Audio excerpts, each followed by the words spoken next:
Welcome to the TV and Tea podcast. I'm Adriana. And I'm Selena.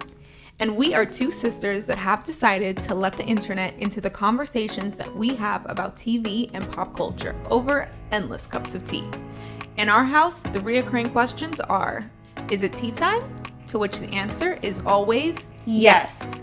And what are we watching? So pour yourself a cup and get ready to get into it. Hey guys! What's up, everyone? Hope you're doing well. Welcome back to another episode of the show. Yes, so excited today. We have a bunch of stuff to talk about. Yes, we do. More than I was expecting, but yeah, let's just dive right in. What's up? How was your week? How are you doing? My week was perfectly splendid. No, I'm not going to use the same quote, but it is Halloween week, and this is like one of my favorite holidays. Even though like Halloween isn't going to be the same this year, I'm so happy and excited.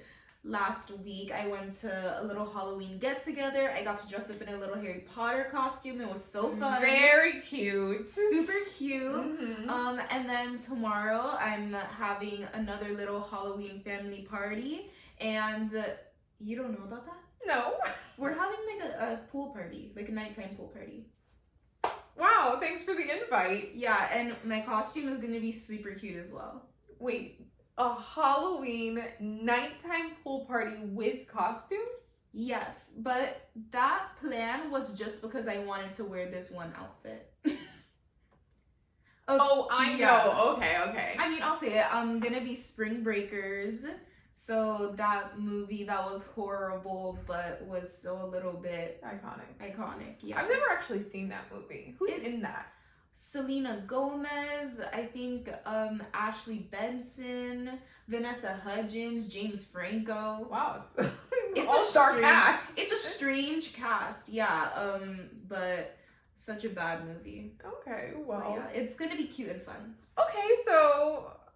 Okay, I'll get excited for that. Sure. I should have given you guys a Spring Breakers quote, but my quote this week is. Never drink to feel better, only drink to feel even better. To which the other person said, that's fantastic. And this is from, I think it's from a movie. It's a movie? It's a movie. I don't know what movie this is. Do you know? Oh. It's Reese Witherspoon and Paul Rudd. Yeah. Whatever movie they were in. I don't know. I have no idea. Yeah, whoever wants to know can figure it out. I'm just like, I don't know what movie, but that's my quote. Okay, mine is from Sex and the City, and Carrie goes to Samantha. She says, sweetie, it's perfectly okay to like a guy. And I just feel like it's okay. I have to like tell myself it's okay, because even though like I'm looking for love and like I want it, I hate feelings. And I'm very like resistant. I feel like for some reason all of the sisters have a problem with emotional availability. Because Daniela and Marcella are the same way. And I had to unlearn my unhealthy pattern of like not showing people I care. Yes, that's what I'm in the midst of figuring out and like learning for myself. Because I know my bad habits, and I'm like very well aware of like where they come from, how I develop them, why I have them. Yeah. But I just like fall into that little gully. And so yeah, let's just, we're working on it. We're working on things over here. So that's where I am. Yes, love that. Are you gonna talk about your bad date or no? Oh my god, guys. I want you to share the story because it was so funny. Guys, so I had a FaceTime date. And okay, first of all, like I have so many things to say about like online dating. I'm gonna write a couple articles for my website because like I just have so many like things to get off my chest. Okay. But so I had this FaceTime date with this guy, and immediately when I got on the phone with him, I was like after maybe like 2 minutes, I already knew I didn't like him. And I was just like, oh, he's not my type.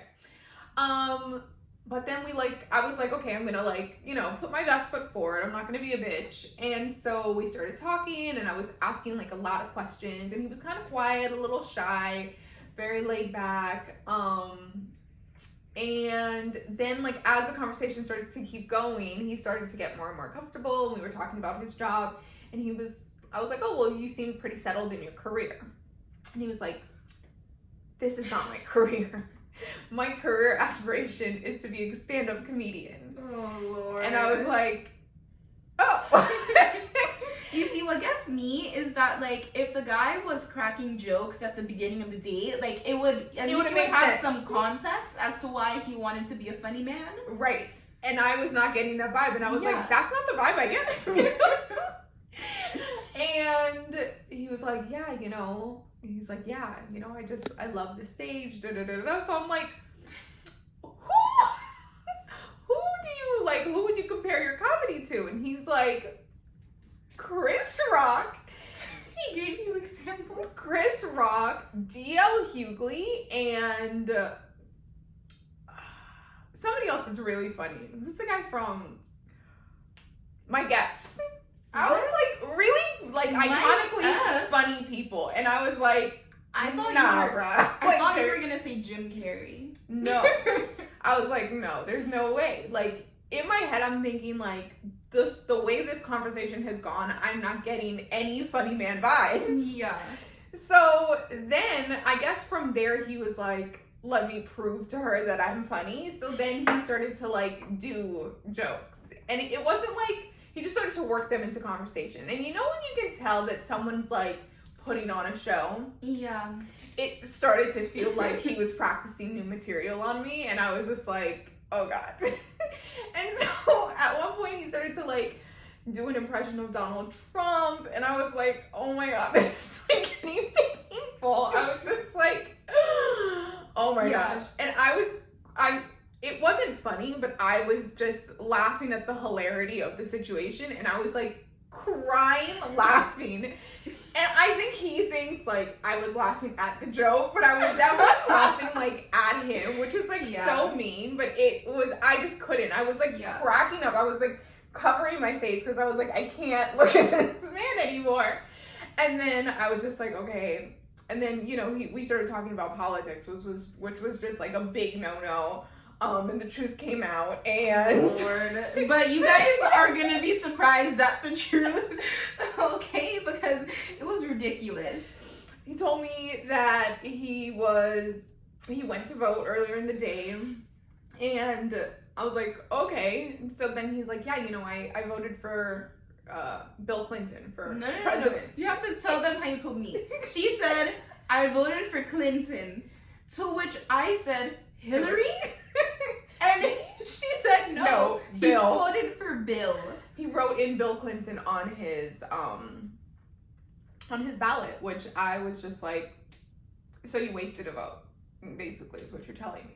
Like, I can understand if you don't want to vote for anyone, then just like don't go vote. Like, just be that guy that doesn't vote. No, you can like vote for the other offices, and there's like important stuff on your ballot, even if you're not voting for president, but like Bill Clinton? That's true, but I just feel like I don't understand, and I hate to get political right now. I just don't understand these like undecided voters. Like, you're voting for the physical equivalent of an asshole and someone that's like a decent person but is like, has his issues. Like, very editorial of you, Adriana. Like, it's just at this point, this election is not about the politics. It's about so much more. It's about everything else. So I just feel like that was a wasted vote, but whatever. I really thought you were gonna say Hillary. Like, he voted for Hillary Clinton, but when you said Bill, I was just like, he was like, yeah, Bill. He was already. And then I was like, wait, is this a joke? And then I didn't know how to take it. Because at that point, he'd already started to do jokes on me, and I was like, is this another joke? And then I was like, wait, like, no, like, for real, tell me, like, is this a joke, or are you serious? He's like, no, I'm dead serious. I was like... Yeah, no. I mean, I'm not trying to knock anyone's dream. I know a funny man myself that's actually funny and I think could actually do it. But all of you people that are pursuing things that you might not be and like the best suited worst, for, the worst part was his be age. a little more self-aware. Like, I don't want to be like ageist and be like, it's never too late to dream. It's never too late to start something new. But he was, I just felt like I just like, for his age, I was just like, no, this is not real. Like, this is not happening. This is not happening. No. Yeah. But yeah, so guys, always FaceTime anybody that you match with on a dating app because there's no reason. Like, say I had agreed to go on a date with him.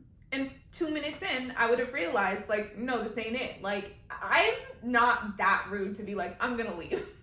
You know? Like, I don't know how to do that. I don't know how to do that. Like, I'm too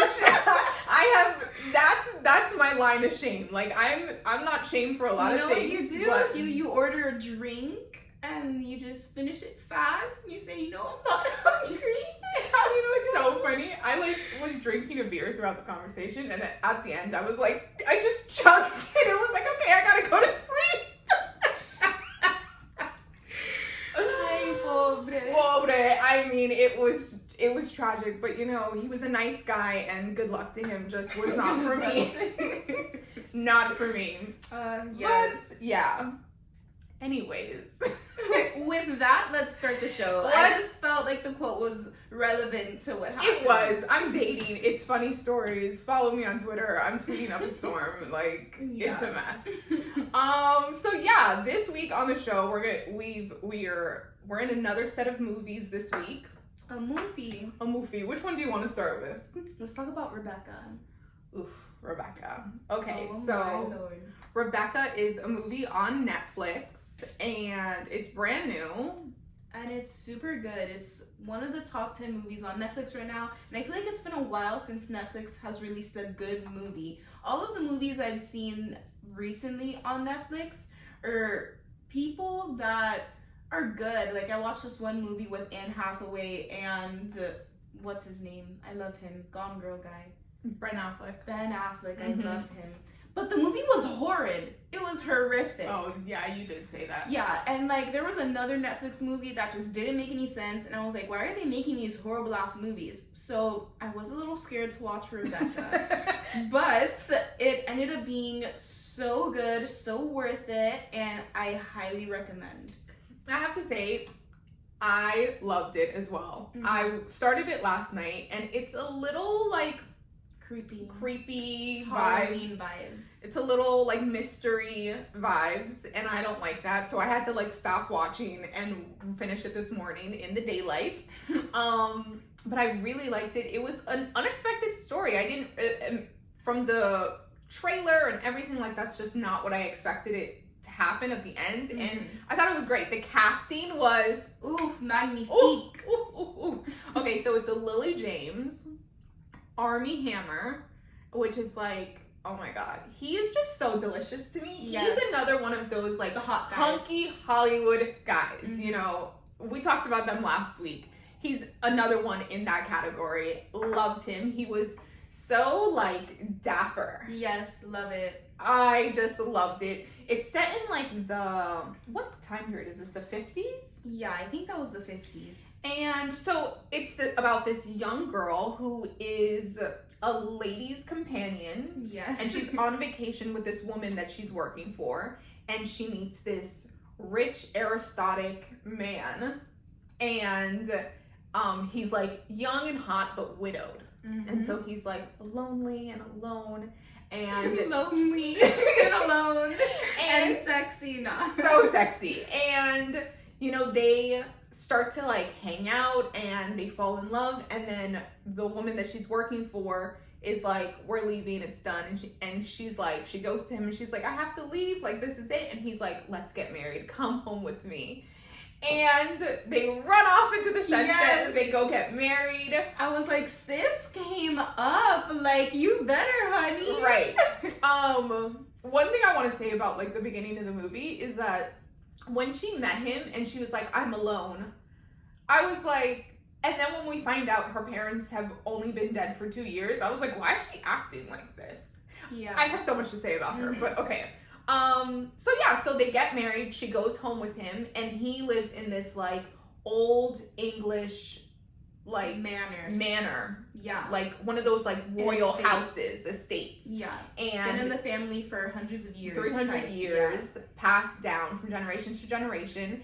And the staff is like, you know, she's getting used to the new environment, the new people. He has a woman that runs the house, and she is just cold and icy. Yes, like the beginning of the movie is just like, oh my gosh, they're in love. They're in France. Monaco. I It's mean, my beautiful. favorite city ever. Yes, like And the clothes, everything, like so cute. And then you get into the movie and you're like, oh wait, something's wrong. yeah, it's Because dark. They get married. They go back to his estate. Mm-hmm. And the lady's mean. Everyone's comparing her to the dead wife. Yes. And it gets to the point where it starts driving the girl crazy. yes, like she starts to lose her mind. Yeah, and I wanted to talk a little bit about that. Living in someone else's shadow. Because if I was in that situation, I would just be like, Bitch, she gone. She's gone. She gone. The girl I'm is here. dead. Yeah, it's just Same. like, everyone was like, oh, his Rebecca. The Rebecca, the other Mrs. De Winters. De Winters. Yeah, but I felt like from the very beginning, her personality felt like very like scattered and alone. But I felt like the way her personality was one of an orphan, someone that had never had anybody, had never known love, had never known family, had never known any security. And her parents both died same year, 2 years prior, and so she was now on her own. And I just felt like she was just a little like feeble for me. I mean, they tried to emphasize the fact that she was young, though. I don't think we get her age, but I'm assuming she's in her late teens, early 20s, like I think like 18, early 19. 20s. I think Like 18, 19, 20. Mhm. Yeah, like, you know? So it would make sense that she's just like this shy girl and she's swept away by this rich man. And then when she gets to the high society, she can't handle it. Not only because it's like a different environment, people are mean to her, but also because of this dead woman. Yeah. Yeah. Who was this like regal, beautiful, just social butterfly. Yeah. Is how she's really like portrayed and spoken about. And everybody doesn't know what to do with this girl. And Yes. she is super uncomfortable in like finding her place and finding her role in his world. Yes.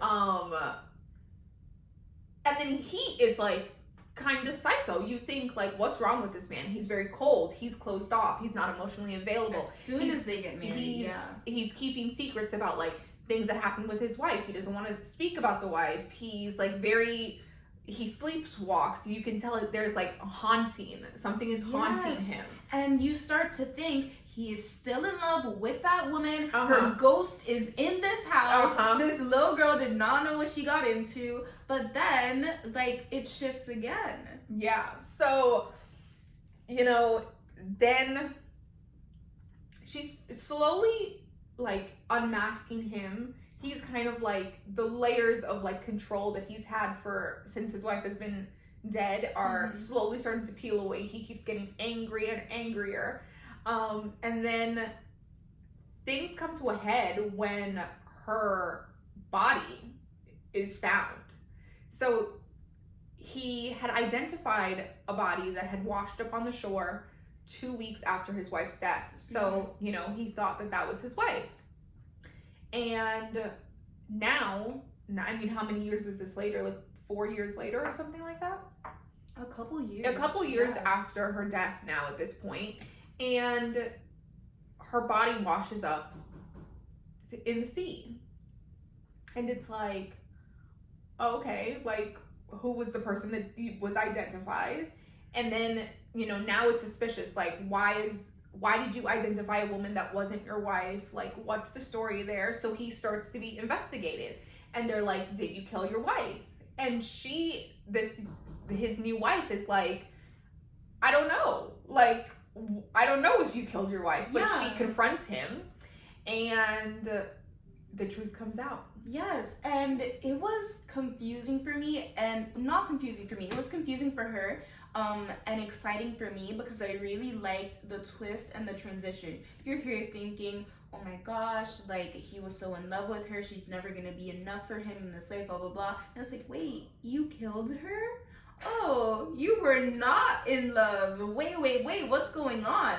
And it comes out that their marriage wasn't as happy as people thought. And that is why he murdered her. So we find out that Rebecca, after they got married, she wanted to keep an apartment in the city. She wanted to date other men. She was really like hell-bent on treating him poorly, like kind of ruining him. Yes. She knew that he would never leave her because of the shame it would bring to his family about a divorce, and she used that to her advantage.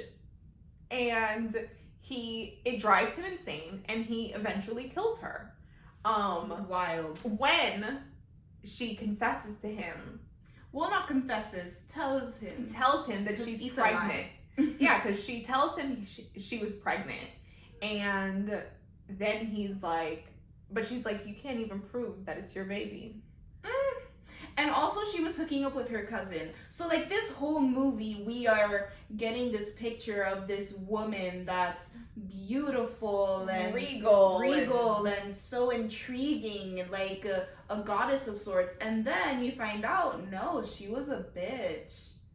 It was wild. So yeah, she lied, said she was pregnant. She actually had cancer. When I tell you this movie twists and turns, like, I mean, you're always on your toes. Yes, it's really good. The way that it was laid out was smart. It was interesting. It kept you hooked. Mm-hmm.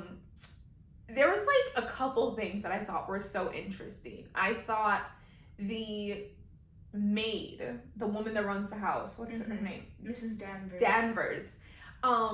She was just so protective of Rebecca. We find out that, she raised her. I'm assuming she was her nanny. Mm-hmm. And, she came to live with her when they got to, what was the house called? Manderley. I love the house. The house was beautiful. Gorgeous. And you know what? I feel like it might actually be the house that they filmed Downton Abbey at. I was about to ask you that. Was it the Downton Abbey house? Because the sitting room that they're always in looks exactly like the sitting room from Downton Abbey. Yeah. Looks very similar.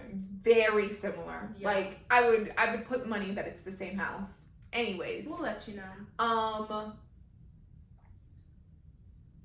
Danvers, she's so cold and she's so hell-bent on breaking up the marriage. She is like, she's doing the dirty work that Rebecca would probably be doing if they had like just divorced and she was still alive. Mm-hmm. Like she's intervening in these really like just messed up ways. So, sick ways. They throw a ball and she's like, you should wear this costume, and then it comes to find out that it was a costume that Rebecca wore, and it just triggers him in like a awful way, and he gets so angry, and it's like she just plants all these like dirty seeds, and then at the end she goes totally apeshit and burns down the house. It was Mrs. Danvers for me. It was Mrs. Danvers for me too. She was just. But she was like, that's the only person I've ever known, only person I've ever loved. That's the closest thing that I have to family. Like, she was really protective of her. And I can understand, it's like, this man has killed who I perceive to be my family. And I'm just supposed to sit by and, like, let you move on and be happy? Like, nah, son. Yeah. So I can understand her completely. And if Rebecca was evil, it makes sense that Mrs. Danvers would be evil too. That was her little companion, her little minion. Right. Yeah. What I thought was the most interesting thing in the entire movie was a line that she said, though. She says, hold on, I have to read it because I wrote it down. Maybe I didn't write it down. Okay. She says, she was a woman that you couldn't control. She was a woman that,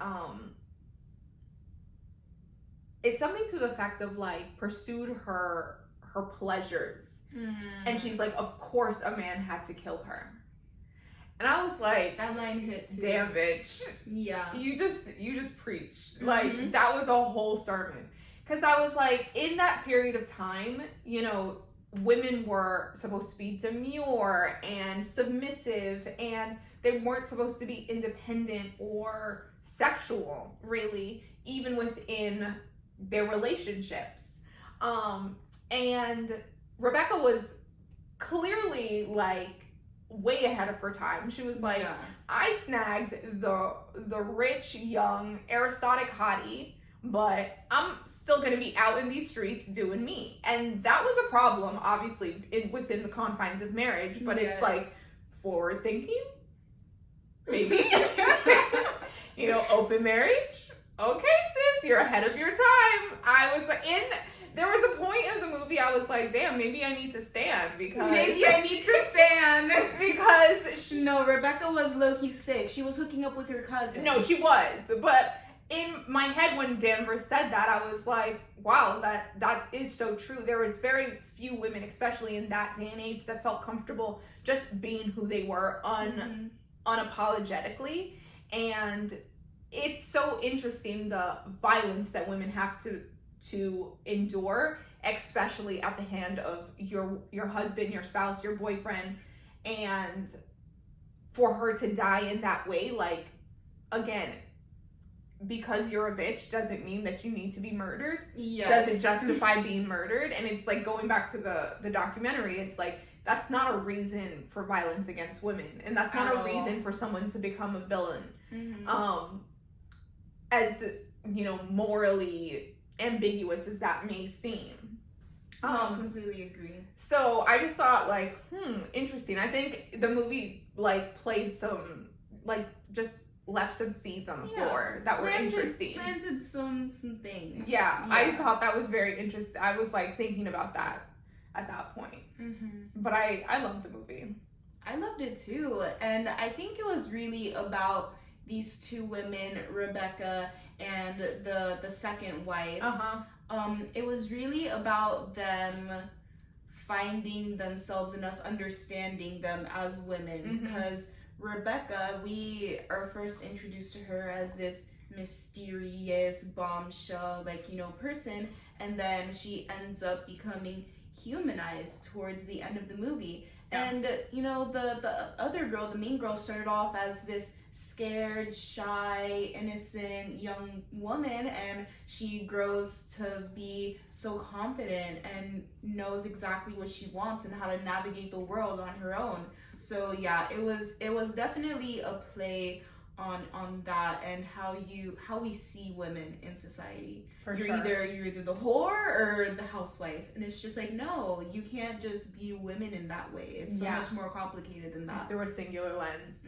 Yeah, and also she is such a writer. Like, your husband just confesses to you that he killed his first wife, and your instinct is like, don't worry about it, we got this. Like, let's cover it up. We're gonna cover this up and you're gonna be fine. It's because he's hot. It's literally only because he's hot. And that's hot and sick. Rich, get away with anything. I know. And then at the end of the movie, they're on this world tour, like, finding themselves and finding a new home for themselves because the manor burns down.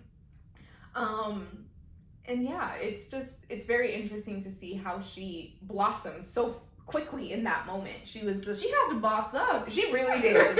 It's time to boss up. We always make fun of that song and those TikToks.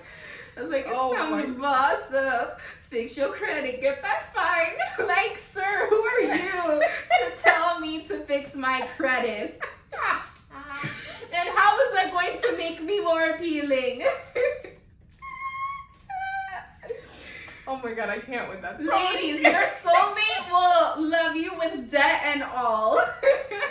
No, let's not. I'm kidding. No, I'm not with that. I'm making a jokey joke. It's just god. Like, I don't know. I can't. It was just so corny. It's a corny line. Fix your credit, get back fine. Sir. Anyways, yeah, so all in all, What are we giving this? 5 stars? 10 stars? 5 stars. For 5 sure. stars. Entertaining watch. Very entertaining. I really liked it. And just the cast was so great. I loved the time period it was set in. The house was beautiful. The clothes were cute. It started in Monaco. Like, it was great. Yeah, and I feel like it's a good movie to watch during this Halloween fall season because it's a mystery. You know, it's dark, but it's not scary. It's not scary. You think it's a little... If I can watch it, anyone can watch it. Yeah. Let's just say that. We're giving y'all the picks. Can we talk about Rebecca's bedroom, though? Oh, amazing. Oh, my God. Sick. This bedroom was gorgeous. Like, that, like... It was, like, baby blue, like, watercolored wallpaper was, like, everything to me. Yeah, and then... That canopy bed. I'm pretty sure I saw, like, silk sheets. There was, like, baby blue velvet. Like, everything was just baby blue and angelic and beautiful. It was fabulous. I loved that bedroom. Yeah. The whole house is great. Yeah. Just watch it. If for nothing else, the interior design. For sure. Definitely recommend. Okay, so the other movie that we watched this week, I don't advocate for this. Borat, subsequent movie film. Oh my God, I cannot with Borat. Like, I really can't. I really liked it. I didn't watch the first Borat. No? No, it came out when I was young. Y'all gotta remember I'm a little youngin'. You are young. And yeah, I mean, this one just seemed interesting. I wanted to see Rudy Giuliani get caught. It was just, it was funny. It was gross, but I liked it. You know what's so funny? I saw the first movie with Daddy. Daddy took me to see it. I was like, let's go watch that. And we did, because he just said yes to anything. And it was very awkward, because it's like very, you know, it's Borat. Yeah, Daddy would literally take us to see anything. Anything you wanted to see, he was like, sure. Yeah, like when our little sister Daniela watched The Dictator at 4 years old, we were horrified. But he was like, that's what you wanted to see. Oh my gosh. I'll always remember, like, him taking me to see 8 Mile and, like, being so awkward in the sex scene. Like, I was just like, oh my God, why are we watching this? Wow. Anyways, so yeah, Borat. I'm gonna, like, okay, this is not my kind of movie. Like, I like comedy, but I like a very specific kind of comedy. And, like, this kind of, like, embarrassing satire thing is just like not my bag. And like he's so gross.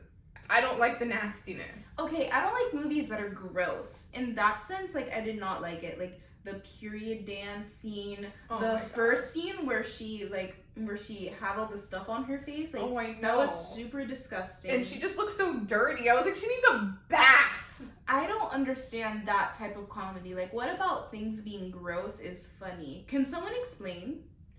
Yeah, the period dance really did it for me. I just, like, don't understand. Like, I don't know how they filmed this and people are not just, like, also cracking up. Because, I would be like, oh, this is some crazy shit going on. Like, I would be on the floor if I saw any one of these things happening. Because I would just be on the floor. Yeah. But these people keep a straight face. Like, the scene when he takes her to the family doctor to get the baby out of her belly, and the man is, like, really talking to him like they've had an ancestral relationship and she's now pregnant. Like, sir, you can't be serious. You can't be serious. Like, you have to know this is a joke. Maybe not. I mean, you would be surprised the weird shit these people do in Middle America. One comment that our little sister passed was that she didn't like the movie because she didn't understand why you would give people like that a platform to spread messages of hate, racism, misogyny, what be it. And I said, no, I actually like it because it's exposing them. And she was like, no, but we know that this is out there. And I said, no, but you don't really know until you see it. Like when the dads were talking about at the debutante ball. His daughter at the debutante ball, sorry. Yeah. I was horrified. I was like, okay, so this is how Jeffrey Epstein got away with it. Him and his little rich crony friends were all trying to like be with the 15-year-olds. Because debutante balls, that's how old they are, like 15, 16. Yeah. Sick. It is sick. Yeah. I mean... It spreads awareness, though. Does it? I don't know. Yeah, people be crazy. I don't know. I just, like, want everyone to be smarter. Like, that's my thing. Like, the two guys that he went and stayed with during quarantine, and they were talking about Hillary Clinton drinking baby's blood. I was like, these people cannot be serious. But, like, this is what's on Facebook. You know what's funny, though? Every time someone says, you know, you think people would be smarter, historically, people have never been smart. Like, the general masses, never. In any society, they follow the people who are in power blindly. That's what monarchs, presidents, whoever count on.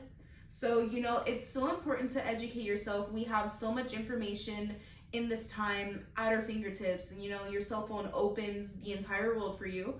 But you know, Google that is free. But that is your choice, and you have to just remember that not everyone wants to do that. Not everyone. That's majority of people. They don't like to think for themselves. Oh my god, it was painful. It was painful for me. I was not feeling it. I mean, it was funny. I definitely laughed, but I was just like, I can't. Like, I really can't. I thought it was hilarious. And, like, even at the end when they said he was the one that spread corona, I was like, you can't, this shit is so funny. Oh, no. I was just, after a while, I was just like, when is this ending? When is this ending? It's just not my kind of movie. And I was just like, no, I wasn't into it. But I understand why other people like it. And it was funny. It had its moments. The scene with Rudy Giuliani was so uncomfortable. Yeah. Like, for a second, like, I knew nothing was gonna happen, but I was like, what's he gonna do to her? Like, I got scared. Like, what a sicko. I just think, like, men like that are disgusting. Just disgusting. And I just, like, it just grosses me out. It freaks me out. But you know what's weird? A lot of people would think like, oh no, he would never do that. She's so young, whatever. Because I guess they're clueless, or maybe as women we know people who have been in those situations, so it's like not surprising for us. But for a lot of people, that was surprising. Like, oh my gosh, he's gonna take advantage of her. And like, even though this movie was gross, I feel like it brought that to light. And it could, you know, tell someone else, be careful, this shit happens, you know? Yeah. I don't know, dog. What did you guys think of Borat? Were you gagging like I was? What did you gag at? In the beginning of the movie, I was having a snack and I gagged when she came out of the crate with like all this stuff on her face. Oh. Yeah. I found it hard to like look at the screen sometimes. I was just like half watching the whole movie. Yeah, no, I kind of had to look away. The period dance as well, I had to look away from most of it. I think I gagged.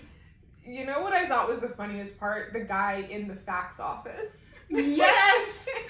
Oh my gosh, he was a real one! He was a real one sending them faxes back and forth. He cracked me up. Like, he was literally writing them out. Happy face, smiley face. I was like, yo, this is crazy. That was the funniest thing to me. Yeah. Oh. No, it was the two men. It had its moments. It really did. But I was just like, I can't.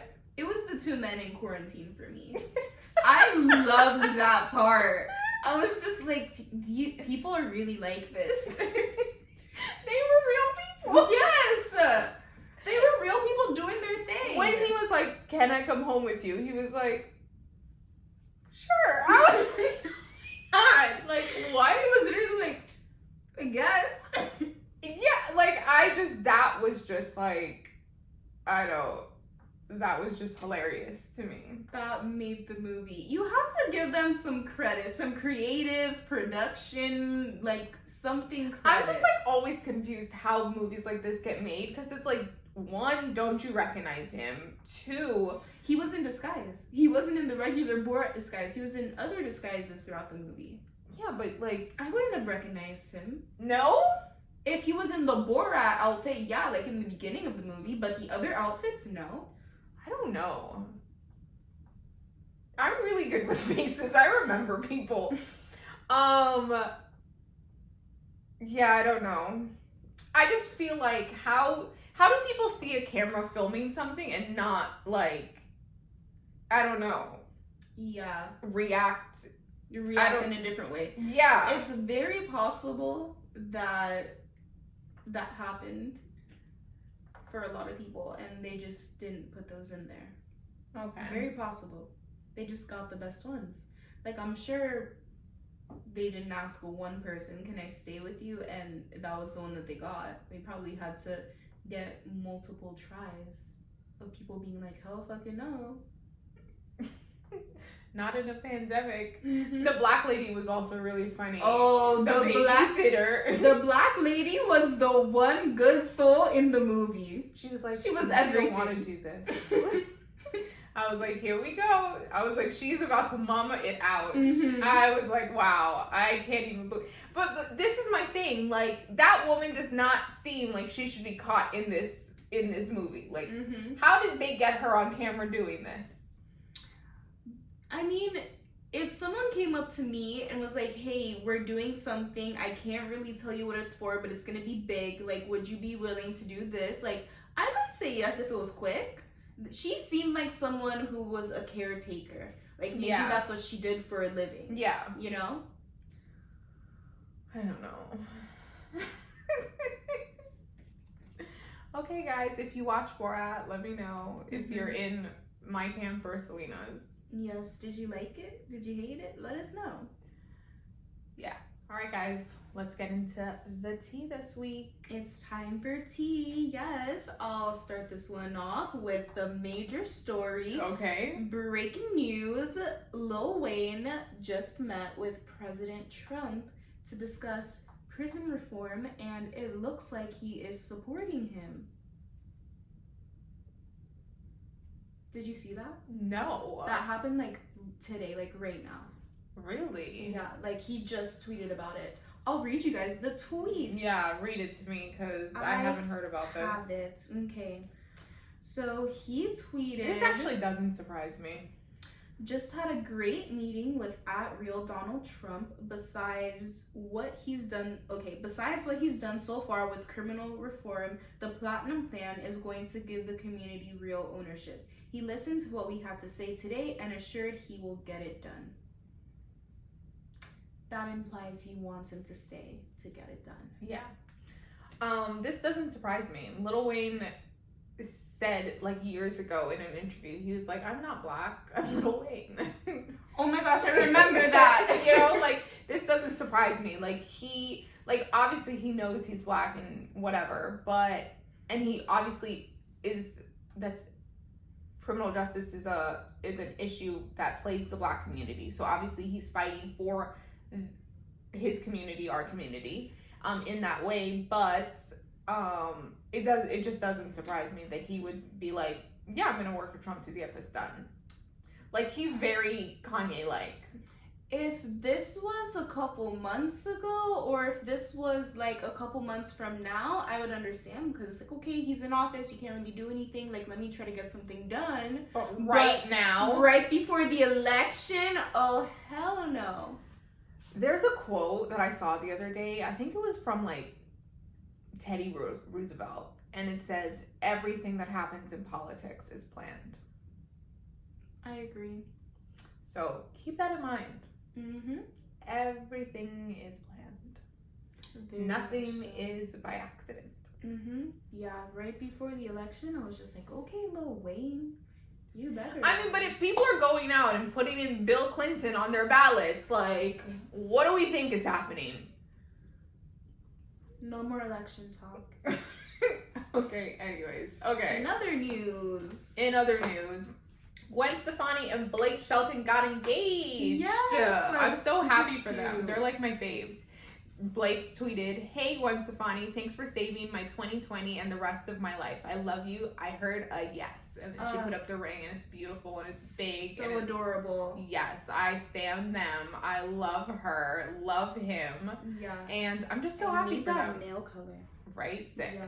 I'm very happy for them. They've been together for forever, it feels like. And it's about damn time, Blake. Yeah, and I just think they're such an adorable couple. I think so too. I feel like they have upped each other's like star power. Like I feel like he was really big in country. She's obviously a huge pop star, but I just feel like them getting together is like the resurgence of their careers. Yes. Like they're just like it now. Yeah. I love it. Gwen even put out music after they first got together, and they were like judges together on The Voice. Yes, and now she's doing like country music with him. I just like I love it. I love them. I love it. I love a good country vibe. You know I live. And like I feel like they're both very versatile. Like she's going more to the countryside, he's also gone more to the pop side, and the way that he dresses sometimes too. Yeah. It's fun to see a relationship like that. Yes. I just feel like they match in like a really weird way, but that makes complete sense. They're just so cute. I love them. They're so adorable. Yeah, so congratulations to them. Yes. Also, other good news for a couple. Emily Ratajkowski, or M. Ratatouille, not M. Rata. She recently announced that her and her husband are expecting, and she was on the cover of Vogue. She wrote an op-ed for them, and the gist of the op-ed was that she doesn't plan on raising her child with gender, I would say like gender stereotypes. This is the quote.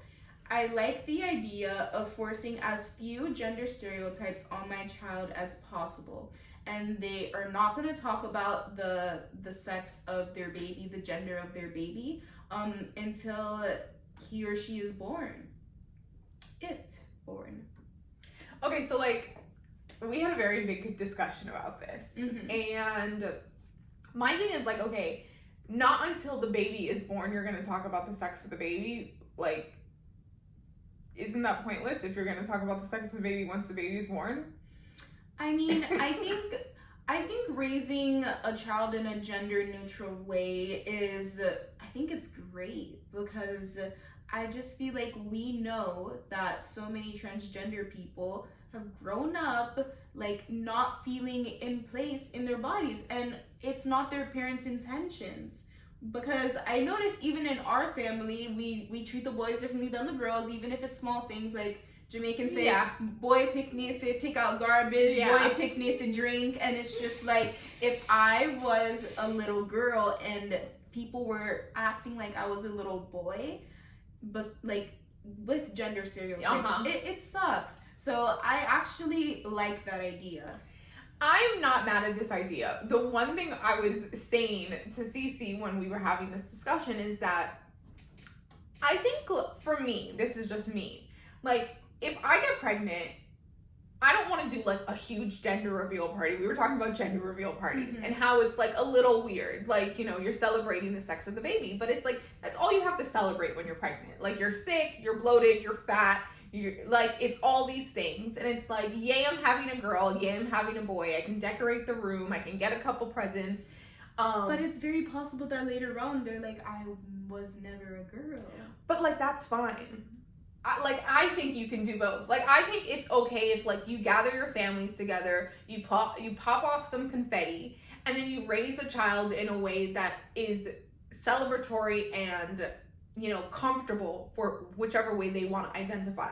Like, you have to feel out the vibes. Like, this is your child. Like, if you have a little boy, let's say for instance, and he is behaving in a manner that would be considered feminine, you should be able to identify that as their parent and be able to cultivate a home and a life for that child to be able to express themselves freely and grow up feeling comfortable and accepted. And I just don't see why people are like, gender reveal parties are the devil because they lock people into gender stereotypes or, you know, gender norms. It's like, we can do, like, why can't we do both? Like, I just need the conversation to open up a little bit and like include some common sense. Like I can pop off some poppers to find out that I'm having a girl, and then if she grows up to be trans or whatever, however she wants to self-identify, that's her business, and I will be able to cultivate that and love that and honor that and in my best ability as a parent. Like, come on, people. I don't know. I understand. Like, I do think it's nice to like take away some of those like stereotypes and pressures that we put on boys. Like, boys can't cry, girls have to be soft, you know, like all of those kinds of things. I think allowing for a child to grow up in an environment that is just healthy and loving and open and facilitate like their self-expression and growth is beautiful. But like I just think when you say like I'm gonna do, like, I just think it's like we're doing a lot. I could understand why you feel that way. No, I could definitely. But to me, the gender reveal parties are just a little much. Oh, I think they're way over the top. Like, it shouldn't be as big as, like, you shouldn't have a whole party. Yeah, definitely. And I'm obviously not trans. I don't know what the experience is like to grow up that way, but I would imagine, and you know, anybody could chime in and let me know what they think, but I would imagine that like if you identify as one gender and you look back at like old pictures and it's just like it's a girl, you know, it's like that might be, I don't know how they would feel. So, you know, that's a good point. It's just it's a sticky situation, but you know, I applaud Rada for talking about that, because it's definitely like a new concept that people are just like, oh, you know, it's like how we look at vegans, like, oh, you're vegan. Oh, you do CrossFit. Oh, you're gender. Okay. No, but like it's not like that. We cannot group people who are progressive like that into just like an other category. Oh yeah. Yeah, let's normalize it. I agree with that completely. I feel like parents should raise their children in a way that's like completely open and accepting of like whatever they're gonna bring to the table. Like, you know, you are, you know, dedicated enough to like pick up on what your child is flourishing into, and you're able to like love them through that and, you know, support them in every way you can. And like, I think this all the time with like people that are homosexual, like, why do they have to come out?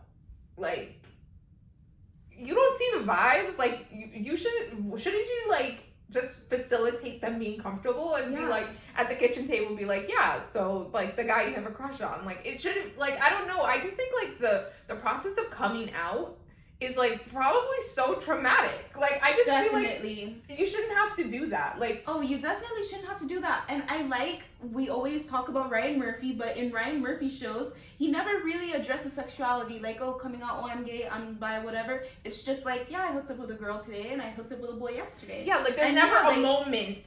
Yes. I like that also. Like just live. I want my future household to be like that as well. Like, come how you are. That's what you're doing? Okay, honey. Like, right. You know? Right.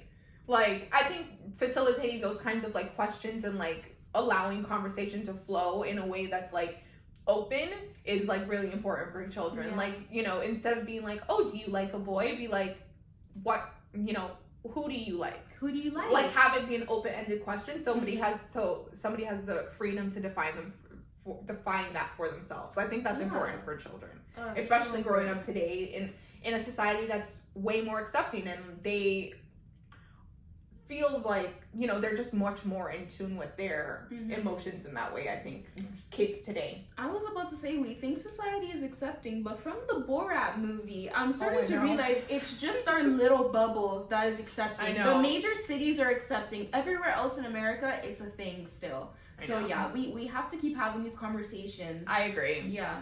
Yeah. I mean, I yeah. So cool. Congratulations to her. Congratulations, yeah. And the photo shoot that she did, the little video that she did was super cute.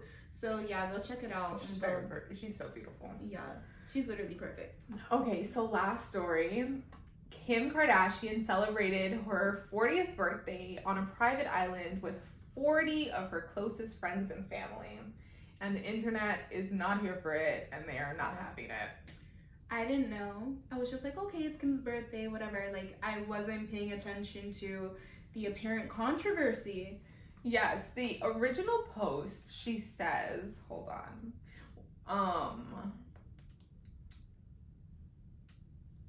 can't find the original post. So in the original post, she's like, you know, I flew my 40 friends to this island. We all got tested multiple times. We quarantined before we were there, and, you know, we were completely alone other than the staff, and, you know, it was great. We just wanted to pretend like it was like a blissful moment for a moment. Mm-hmm. And everybody was like, oh my God. Like, the headlines were just so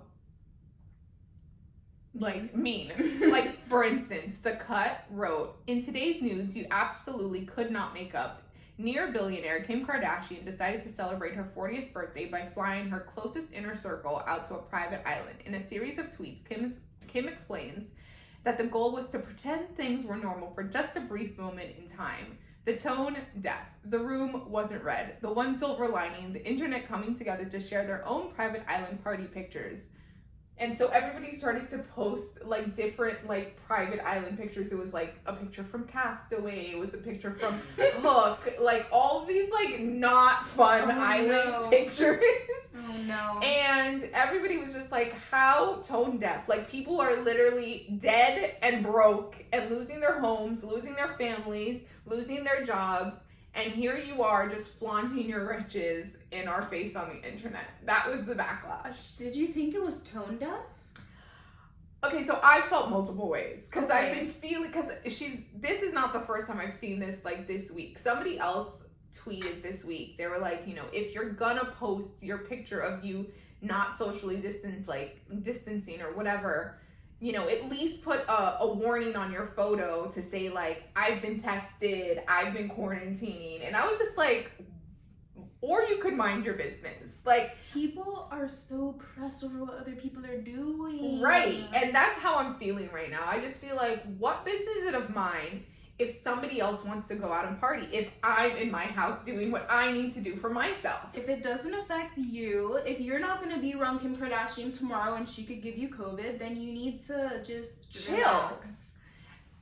I just feel like, why? I know that people say, like, once you post it on the internet, it's everybody's business. But it's really not. I don't think something being made public on social media gives people a license to critique, chime in, you know, just completely harangue people over it. And, like, obviously we're sitting here, we're talking about pop culture, we're all up in people's business to an extent. Yeah. But it's like, I hope that we are not, like, one, too mean or too critical of people's lives in a way that feels invasive. Yeah. And that's what I don't like about kind of the backlash. It's like, obviously she can afford to do this, so why shouldn't she do this? Like, she's one of the few people on the earth that can do this. So, like, why are you gonna, like, berate her for doing this? Like, she still has to live her life in the way that she wants to live. Yeah. She would probably be doing this if it wasn't a pandemic. So just because it is a pandemic, she can't live her life in the way that she wants to? No, I don't know. I just think it's weird. I'm tired of people being mad at other people for being rich. Please, just relax. That's really what it is. People are mad that people can afford to do things like that. Yes. Like, that's so, I don't like that. If someone can afford to do, why are you mad? I don't understand. And if you look at the businesses that they built, the things they started, it's not like one of these multi-millionaire, like, it's not Walmart. It's not Walmart. It's not a corporation that is, like, stepping on the backs of hardworking people. It's the Kardashian. Like, what? Yeah. I just can't. And then also, my other thing was, what was I gonna say? Gosh, it was something about COVID. I'm tired of people being mad at other people for being rich, and what was the other thing? The COVID, like, also, like, at this point, we've been in quarantine for so long. If someone doesn't want to quarantine anymore, that's their business. Like, you just have to you know, you have to let people do them, and you have to do you. Like, Yeah. I think. Like, if I'm not comfortable going out, I'm not going to go out. But I'm not going to berate people that feel comfortable from going out. Like, I just think that's weird. Like, mind your business. I wanted to say something about her caption and it being tone deaf. Oh. What she said to me, like, it wasn't, I didn't see anything wrong with it. What's wrong with pretending for a moment like things are fine? Right. And this is coming from someone that our family has struggled during the pandemic. We Oh, have lost people during this time. And even I say that to myself sometimes when I'm getting ready to have a little Halloween party with the family and like a couple close friends. It's like, I'm gonna pretend for a moment that things are normal, that it's a regular Halloween. And I'm saying that as someone who has like gone through things. So it's just like, I feel like the people who are saying that she's tone deaf, like either they're interpreting this in a weird way or they're not actually the ones experiencing hardship during this time. Oh, that's a good point. Yeah. I agree with both of those points. Speaking for other people. But what I was going to say is that people, damn, I lost my train of thought. Like, people are just so pressed to be mad. Mm-hmm. You know, it's like, you know what the internet does? This is what the internet does. The internet likes to take what someone else posts and apply it to them directly. Yeah. They, like, people in their mind think that Kim Kardashian says, like, I'm pretending that your life is not normal, but I'm going to pretend that my life is normal in this moment. And in that moment, they're personally offended. That's ridiculous. And it's just weird. It's like, what? Okay, if you want to wear that shoe, wear it. But if it doesn't fit, don't fucking put it on. Yeah. Like, other people are not doing that. You know, when you get home from a hard day at work, don't you pour yourself a glass of wine and sit in the kitchen and pretend like everything's fine? Of course. What's wrong with what she said? Why can't she celebrate her birthday with her closest friends, like, in a way that she would? Yeah. And she would fly 40 people to an island, regardless of pandemic or not. So I don't know. I don't get it. I just feel like people are just so pressed to be mad. Like, relax. It's the people being mad at her and the backlash. I don't understand it, and I'm Team Kim on this one. I don't think she did anything. I just think, like, wrong. it's hard to, like, a lot of people are just so sick of the Kardashians and, like, everything that they're about, but then you need to unsubscribe. Yup. Do you? You know, you need to just completely, what? Kardashians? What's that? Yep. Like, if you see it, it doesn't bother you because it doesn't matter. Like, you just unsubscribe. I feel like people who are that negative, though, they feed on it. They need it. They're always looking for something to be mad about. I think so. It's an escape thing from their own issues. It's just like, no, do the work, deal with what you gotta do, so you don't have to worry about what the Kardashians are doing. Yeah. And I just think it's weird that I should have, just because I want to post a picture of whatever I'm doing, whatever it is, then I have to, like, put a warning label on it because you want to decide how you want to judge me. Yeah, no. I just think that's so weird. Like, I'm not facilitating anything in your life. I'm only facilitating mine. What you feel about it is none of my concern, business, or whatever. I'm going to let you think whatever you want to think. I just think it's weird that people expect people to, like, explain themselves and make justifications and, like, no, like, what's up, y'all? People too bad mind. That's what they are. It's a Jamaican saying for having not the best mentality. You're too bad mind. Right. Yeah. Yeah, no. I can't. I can't either. I'm, like, over it. But anyways, so those are the stories this week. Thank you so much for tuning into this episode of the TVNT podcast. Go ahead and subscribe to us wherever you are listening, whether that's Anchor, Apple Podcasts, Google Podcasts, Spotify, all the different places. Wherever you are listening to us, please go ahead and leave us a 5-star review. I saw we got some reviews the other day, and, like, I would like some more. Oh, I have to go see that. You know, tell us something nice. We love when you tell us something nice. And if you're watching us on YouTube, feel free to subscribe and to give this video a thumbs up. And we'll be back next Friday with another episode to serve up the tea on the latest TV and pop culture news. Bye, guys. Bye, guys.